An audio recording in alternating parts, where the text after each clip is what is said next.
My name is Matt Hirst and this is my brain cancer story. 12 months ago I was expecting myself to be in Europe. Now I'm definitely based back home in Australia for the time being.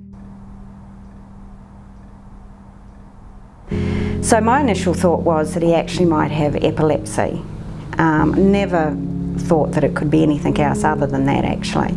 I had met Mum for a coffee and had just come from my MRI and that was when we got the phone call from my GP to say we're not available until last, and that was when we knew that something is definitely not 100%, so yeah. Didn't think that it would be anywhere quite like what we were told, but we just knew that this wasn't going to be a fun meeting. We were told that, when we went to Sean, that there was a brain tumour, that it was 52 millimetres behind his left eye, and that we needed to go to the hospital. So the initial prognosis when I went in there was 3 months if I didn't have surgery, and they said, oh, if you decide to go ahead with surgery, then it extends to 6 to 12 months potentially.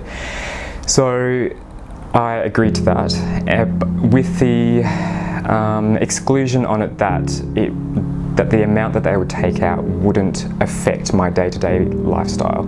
So if it meant that they could only take out 50% and I could still maintain a lifestyle of doing what I wanted to do, and that was only 6 to 12 months, fine.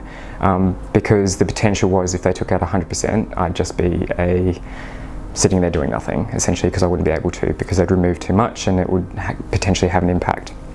To be told that your child has a limited time.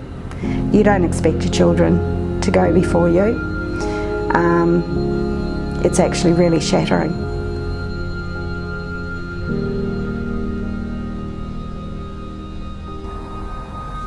Yeah, I basically just made a mental list of things that I wanted to achieve within that 6 to 12 months, and it wasn't even things of what I wanted to achieve.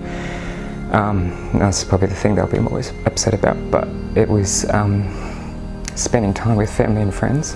Yeah.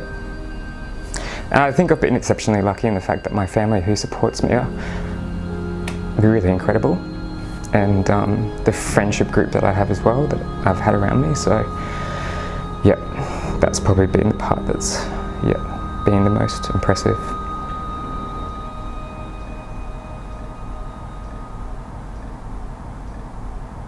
But we've had a lot of positive fun out of this, and in the time since then we've just made the most of every day that we have, and I think if anything it makes you really appreciate the time that you have. You don't take anything for granted anymore.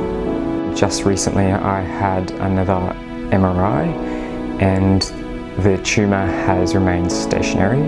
So it hasn't spread, it hasn't gotten larger, which is unexpected. It wasn't what I was expecting within the situation, and so it's actually quite positive to come out with that news at the end of that, but you kind of just continue with the path that you've kind of set yourself.